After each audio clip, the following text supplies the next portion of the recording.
సడన్‌గా ఇంటికి గెస్ట్ వచ్చినప్పుడు ఇలా చేశారంటే మిమ్మల్ని అస్సలు పొగడకుండా ఉండరు. అంత బాగుంటుంది. అన్నీ ఇంట్లో ఉండే వాటితోనే ముందుగా సబ్స్క్రైబ్ చేసుకోండి. కడాలి తగినంత ఆయిల్ వేసుకోవాలి.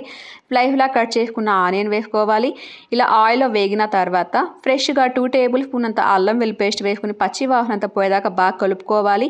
ఇది వేగిన తర్వాత ఫ్రెష్‌గా శుభ్రంగా కడిగిన చికెన్ వేసుకోవాలి. తగినంత సాల్ట్, కొద్దిగా పసుపు వేసుకొని మంట మీడియం ఫ్లేమ్‌లో పెట్టుకొని నీచునలన్నీ ఎగిరిపోయేలాగా చూసుకోవాలి. వీటిని పక్కన పెట్టేసుకొని 4 పండు టమోటాలు మిక్సీ జార్‌లో వేసుకొని ఇలా నీచునలన్నీ ఎగిరిపోయిన తర్వాత గ్రైండ్ చేసుకున్న మసాలా వేసుకోవాలి. తినే కారాన్ని బట్టి కారం, 2 tablespoon kasuri methi, 1/2 tablespoon garam masala, 2 tablespoon dhania powder.